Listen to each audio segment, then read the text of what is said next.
சிவகங்கை மாவட்டம் திருப்பத்தூர் அருகே கண்டரமாணிக்கத்தில் உள்ள சிறுமருதூர் கண்மாயில் மீன்பிடி திருவிழா நடைபெற்றது.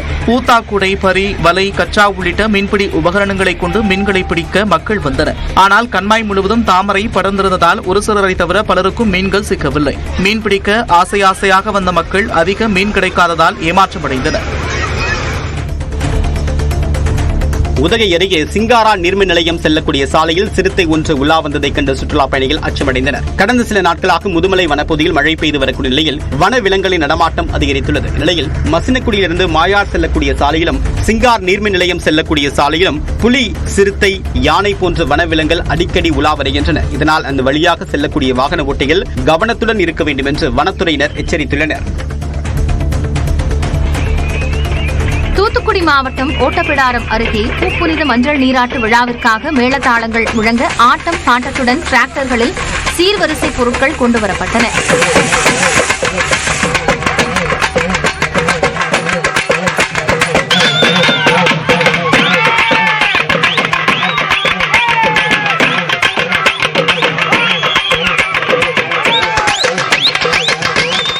மஞ்சநாயக்கன்பட்டியைச் சேர்ந்த சதீஷ், பூமாரி தம்பதியின் மகள் மனிஷாவுக்கு பூப்புனித மஞ்சள் நீராட்டு விழா கடந்த ஞாயிற்றுக்கிழமை இரவு நடைபெற்றது. இதற்காக அவரது தாய் மாமன்கள் தங்கமாரியப்பன், மகேஷ் கண்ணன் ஆகிய இருவரும் 2 டிராக்டர்களில் 2 லட்சம் ரூபாய் மதிப்புள்ள சீர்வரிசை பொருட்களை உறவினர்கள் புடைசூழ ஊர்வலமாக கொண்டு வந்தனர்.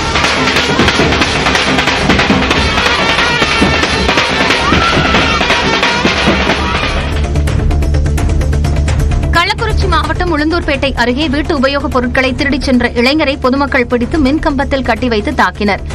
குன்னத்தூர் கிராமத்தில் கடந்த 2 நாட்களாக வீட்டு வாசலில் வைக்கப்படும் பித்தளை குடங்கள் மற்றும் வீட்டு உபயோகப் பொருட்கள் திருடப்பட்டு வந்தன. இது தொடர்பாக கிராம மக்கள் காவல் நிலையத்தில் புகார் அளித்துள்ளனர். மேலும் இரவு முழுவதும் விழித்திருந்து கண்காணிப்பில் ஈடுபட்ட மக்கள் பொருட்களை திருடிய இளைஞரை பிடித்து மின்கம்பத்தில் கட்டி வைத்து தாக்கி காவல்துறையிடம் ஒப்படைத்தனர். கிருஷ்ணகிரி மாவட்டம் ஒசூர் அருகே குட்டியுடன் சுற்றித் திரியும் பெண் சிறுத்தையை கூண்டு வைத்து பிடிக்க கிராம மக்கள் கோரிக்கை விடுத்துள்ளனர். கும்ளாபுரம் ஊராட்சிக்குட்பட்ட ஜூகூர் கிராமத்தில் தனியார் கல்குவாரி பயன்பாட்டில் இல்லாததால் புதர்மண்டி காணப்படுகிறது. இங்குள்ள பாறையில் கடந்த 15 நாட்களுக்கு மேலாக சிறுத்தை ஒன்று குட்டியுடன் சுற்றித் திரிகிறது. இது தொடர்பாக கிராம மக்கள் அளித்த தகவலின் பேரில் வனத்துறையினர் 6 இடங்களில் கேமராக்களை பொருத்தி கண்காணித்து வருகின்றனர். ராமநாதபுரம் மாவட்டம் திருவாடானை பகுதியில் திருவிழாக்கள் நடந்து வருவதால் அங்குள்ள ஆட்டுச் சந்தையில் ஆடு விற்பனை விறுவிறுப்பாக நடந்தது. கோடிக்கணக்கில் வர்த்தகம் நடைபெற்றதால் ஆடு வளர்ப்போர் மிகுந்த மகிழ்ச்சி அடைந்தனர். இதேபோன்று புதுக்கோட்டை விராலிமலை ஆட்டுச் சந்தையிலும் விற்பனைக்கு கொண்டுவரப்பட்ட அனைத்து ஆடுகளும் விற்று தீர்ந்தன. இங்கு 5 கிலோ எடை கொண்ட வெள்ளாடு 8000, 8 கிலோ ஆடு 11,000 ரூபாய்க்கு விற்பனையானது. 10 கிலோ ஆடு 15,000 ரூபாய், 15 கிலோ ஆடு 20,000 ரூபாய் என விலை போனது.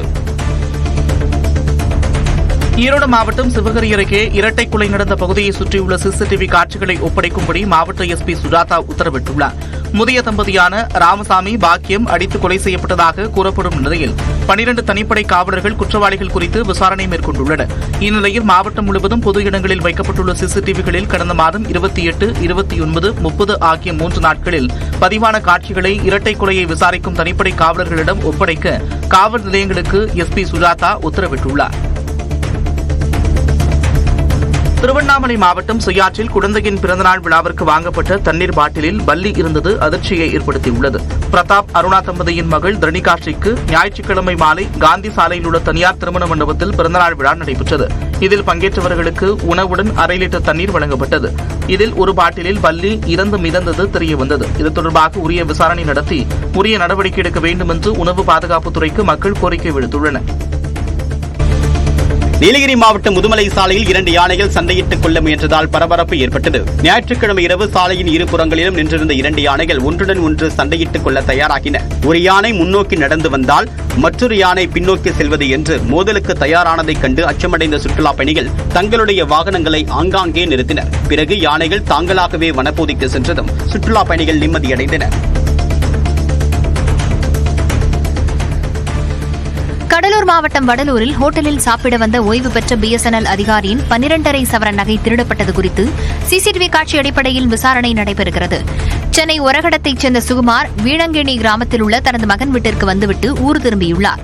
பேருந்து ஏறுவதற்கு முன்னதாக ஹோட்டலில் சாப்பிட்ட அவர் நகைகளுடன் இருந்த தனது பையை அங்கேயே மறந்து வைத்துவிட்டு சென்றதாக கூறப்படுகிறது. பின்னர் திரும்பிச் சென்று பார்த்தபோது அந்த பை மாயமாகி இருந்தது. இதையடுத்து காவல் நிலையத்தில் புகார் அளித்த நிலையில் சிசிடிவி காட்சி அடிப்படையில் விசாரணை நடைபெறுகிறது.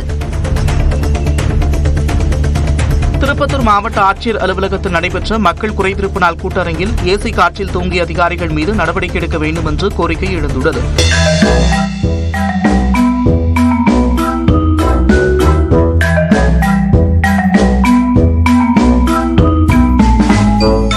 மனுக்கள் மீது கவனம் செலுத்த வேண்டிய அதிகாரிகளில் சிலர் எதனையும் பொருட்படுத்தாமல் தூங்கியதையும், சிலர் தங்களது செல்போன்களில் சமூக வலைதளங்களில் மூழ்கி இருப்பதையும் காண முடிந்தது. இதுகுறித்து மாவட்ட ஆட்சியர் நடவடிக்கை எடுக்க வேண்டும் என்ற கோரிக்கை எழுந்துள்ளது. தருமபுரி மாவட்ட ஆட்சியர் அலுவலகத்தில் நடைபெற்ற மக்கள் குறைதீர் கூட்டத்தில் பெட்ரோல் கேனுடன் வந்த பெண்மணியை போலீசார் தடுத்து நிறுத்தினர். தனக்கு சொந்தமான இடத்தில் அத்துமீறி சாக்கடை கால்வாய் அமைக்கப்படுவதாகவும் அதுகுறித்து பலமுறை புகார் அளித்தும் நடவடிக்கை எடுக்காத நிலையில் மாவட்ட ஆட்சியர் அலுவலகத்தில் தன் உயிரை மாய்த்துக் கொள்ள வந்ததாகவும் போலீசாரின் விசாரணையில் தெரியவந்துள்ளது. கர்நாடக மாநிலம் கல்புர்கியில் நீட் தேர்வின் போது மாணவர் ஒருவரின் பூணலை கலட்டச் சொன்னதாக கூறப்படும் நிலையில் அதனை கண்டித்து போராட்டம் நடைபெற்றது. சம்பந்தப்பட்டவர்கள் மீது உரிய நடவடிக்கை எடுக்க வேண்டும் என்றும் அவர்கள் கோரிக்கை வைத்தனர். தேர்வுக்கு முன்னதாக பூணூல் கலர்ச்சி வைக்கப்பட்டு அதனை மாணவர் தனது தந்தையிடம் கொடுத்து வைத்திருந்ததாக கூறப்படுகிறது. போராட்டத்தின் போது மாணவருக்கு வேத மந்திரங்கள் முழங்க மீண்டும் பூணூல் அணிவிக்கப்பட்டது. தென்காசி மாவட்டத்தை பூர்வீகமாக கொண்ட நபர் சிங்கப்பூர் தேர்தலில் வெற்றி பெற்றதை அடுத்து அவரது உறவினர்கள் இனிப்பு வழங்கி கொண்டாடினர். கடையநல்லூரைச் சேர்ந்த மருத்துவர் ஹமீத் ரஹமத்துல்லா பின் அப்துல் ரசாக் சிங்கப்பூரில் நடைபெற்ற நாடாளுமன்ற தேர்தலில் ஜிராங் வெஸ்ட் தொகுதியில் வெற்றி பெற்றார். இந்நிலையில் கடையநல்லூரில் உள்ள அவரது உறவினர்கள் பொதுமக்களுக்கு இனிப்பு வழங்கி உற்சாகமாக கொண்டாடினர். கிருஷ்ணகிரி மாவட்டம் வேப்பனப்பள்ளி அருகே முகாமிட்டிருந்த 2 காட்டு யானைகள் ஆந்திர வனப்பகுதிக்குள் விரட்டியடிக்கப்பட்டன.